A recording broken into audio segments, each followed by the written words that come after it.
ஸ்ரீ குருப்யோ நமக. 18 சித்தர்கள் பாதங்கள் போற்றி, என்னோட குருநாதர்கள் பாதங்களை வணங்கி, எனது அன்னையான முத்தாள பரமேஸ்வரியின் பாதங்களை வணங்கி, இன்னைக்கு நம்ம பார்க்கக்கூடிய பதிவு என்னன்னு பார்த்தீங்க அப்படின்னா, ஸ்தம்பன கணபதி.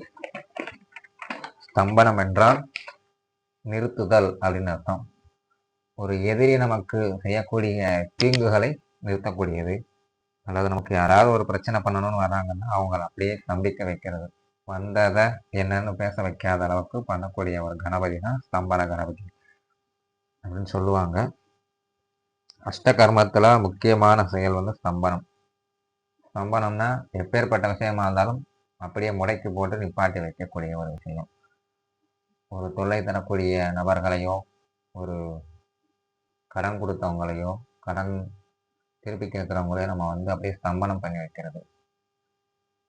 அதை வந்து நம்ம எந்த விதத்துக்கு வேணாலும் பயன்படுத்திக்கலாம். ஆனால் தவறான விதயங்களுக்கு பயன்படுத்தாமல் நன்மைக்காக மட்டும் பயன்படுத்தி நல்ல விஷயங்களை வந்து புண்ணிய கர்மாக்களை சேர்த்துக்கணும்னு கேட்டுக்கிறேன்.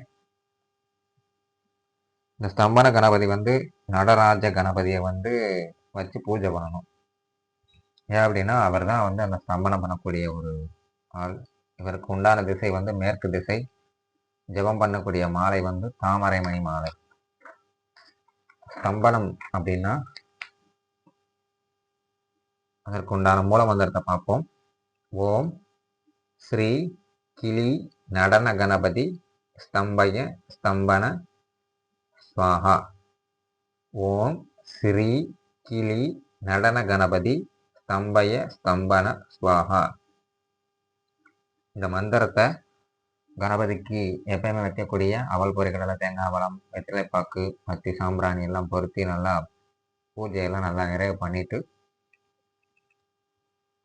பக்தி சிரத்தையா பூர்வ மத்தியில நடராஜ கணபதியை வந்து நம்ம ஆடிக்கொண்டிருக்கிற மாதிரி நம்மளோட பூர்வ மத்தியில வந்து தியானம் பண்ணிக்கிட்டு ஜபம் பண்ண நம்மளோட ஜீவசத்து சுக்கிலம் மணியாக நின்று ஜீவஸ்தம்பனமாகி பஞ்சபூத ஸ்தம்பனம், தேவஸ்தம்பனம், மிருகஸ்தம்பனம், சத்ரு, பூதபேத, பிசாசு, ரோகஸ்தம்பனம், நான் நினைத்த மாத்திரத்துல சர்வமும் ஸ்தம்பனமாக்கி அடிபணிந்து நம்மளோட பேச்சை கேட்கும். அப்பேற்பட்ட சக்திகளை உடையது இந்த ஸ்தம்பன கணபதிக்கு உண்டான பூஜை. வேற பூஜை பண்ணி பண்ணி நமக்கு ஒரு நல்ல பலன்கள் கிடைச்சிட்டே இருக்கும்.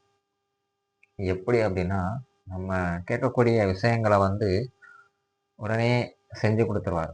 ஒரு விஷயம் நடக்கக்கூடாது அப்படின்னு நம்ம நினைக்கிறோம் அப்படின்னா, அதை ஸ்தம்பனம் பண்ணணும் அப்படின்னா அந்த ஸ்தம்பன கணபதியோட மந்திரத்தை நல்லா உரு ஏற்றி வச்சுட்டு 108 முறை எந்த இடத்துல இருக்கிறீங்களோ அந்த இடத்துல இருந்து ஸ்தம்பனம் மந்திரத்தை உச்சாரணம் பண்ணீங்க அப்படின்னா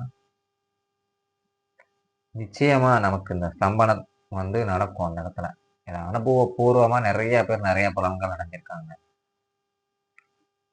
ஒரு கோர்ட்டு கேஸ், நிலவள வழக்குகள், எவ்வளோ வழக்குகள், எவ்வளோ பிரச்சனைகள், ஒரு பஞ்சாயத்து எதுவாக இருந்தாலும் அந்த இடத்துல போய் நம்ம இந்த ஸ்தம்பன மந்திரத்தை நல்லா ஜபம் பண்ணி உரு ஏற்றி வச்சுக்கிட்டு அந்த இடத்துல போய் 108 முறை நீங்க சொல்லி பாருங்க.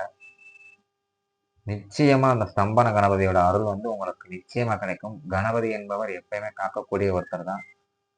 நமக்கு எந்த ஒரு சூழ்நிலையும் எந்த ஒரு செயலையும் காப்பாற்றி நமக்கு ஒரு நல்ல விஷயங்களை வந்து செஞ்சு கொடுத்துட்டே இருப்பாரு. அவரை பூஜை பண்ணி நல்லதொரு அனுகிரகம் பெறணும்னு எல்லா பக்தர்கள்ட்டையும் கேட்டுக்கிறேன். இதை வந்து தவறான விஷயங்களுக்கு பயன்படுத்தக்கூடாது. அது மட்டும்தான் மெயினான விஷயம். ஏன் அப்படின்னா எந்த ஒரு பூஜையா இருந்தாலும் நன்மைக்காக பண்ணும்போது நன்மை மட்டுமே நடக்கும். நம்ம ஒருத்தங்க கூட கெடுக்கணும், நமக்கு இவன் ஆகாதவன் அவனை கெடுக்கணும் அப்படின்னு நினைச்சு நம்ம பண்ணணும் அப்படின்னா நிச்சயமா நமக்கு அதே விஷயம் வினை வந்து திரும்ப தான் செய்யும். அதுக்குத்தான் பழமொழி சொல்லியிருக்காங்க, வினை விதைத்தவன் வினை அறுப்பான், திணை விதைத்தவன் திணையெல்லாம் அறுக்க முடியும். அதனால எதுவாக இருந்தாலும் நன்மைக்காக மட்டுமே செய்யும் பொழுது நமக்கு நல்ல காரியங்கள் நடக்கும். தீமைக்கு செய்யும் போது தீமைகள் நடக்கும். தீமைகளை செய்யாம நன்மைகளை மட்டும் செய்யுங்க, நல்லதொரு அனுகிரகம் பெறலாம். இது போன்ற இன்னும் நிறைய பதிவுகள் வந்து நம்ம ருத்ரா அருள் சேனல்ல வந்துகிட்டே இருக்கும். அதனால நம்ம சேனலை சப்ஸ்கிரைப் பண்ணுங்க, லைக் பண்ணுங்க, ஷேர் பண்ணுங்க, கமெண்ட் பண்ணுங்க. அந்த ஆளுங்கிற பெல் பட்டனை கிளிக் பண்ணி வச்சுக்கோங்க. அதுதான் ரொம்ப முக்கியம். அப்பதான் நான் போடக்கூடிய ஒவ்வொரு விஷயங்களும் உங்களுக்கு வந்துட்டே இருக்கும். இது போன்ற அடுத்து பூஜைகள் பார்த்தீங்க அப்படின்னா, உச்சாடன கணபதி, ஆகர்ஷண கணபதி, வித்துவேசன கணபதி, மாராய கணபதி, பேதய கணபதி, இத்தனை கணபதிகளும் ஒவ்வொரு பதிவுகளாக வந்துட்டே இருக்கும். தினந்தோறும் ஒவ்வொரு பதிவுகள் நமது ருத்ரா யூடியூப் சேனலில் வந்து கட்டாயமாக வந்துக்கிட்டே இருக்கும். சூழ்நிலைகள் சரியில்லைனாலும் எப்படினாலும் அந்த பதிவுகளை கொடுத்துக்கிட்டே இருக்கிறேன். வாழ்க்கையில் எல்லாரும் இந்த ஸ்தம்பன கணபதியை பூஜை பண்ணி நல்லதொரு அனுகிரகம் பெறணும்னு எனது குருநாதர்கள் பாதங்களை வணங்கி, முத்தால பரமேஸ்வரின் பாதத்தை வணங்கி இந்த பதிவை இதோட நிறைவு பண்ணிக்கலாம். இதற்கான மந்திரத்தையும் நான் டிஸ்கிரிப்ஷனில் கொடுக்குறேன். அதை பார்த்து பூஜை பண்ணி நல்ல பலன்களை அடைங்க. முக்கியமாக நடராஜ கணபதியை வந்து பூர்வ மத்தியில் நிலை பெற செய்து அந்த பூஜைகளை வந்து நம்ம பண்ணும் பொழுது நல்ல பலன்கள் வந்து நமக்கு கிடைக்கும். மீண்டும் அடுத்த பதிவில் சந்திப்போம். நன்றி, வணக்கம்.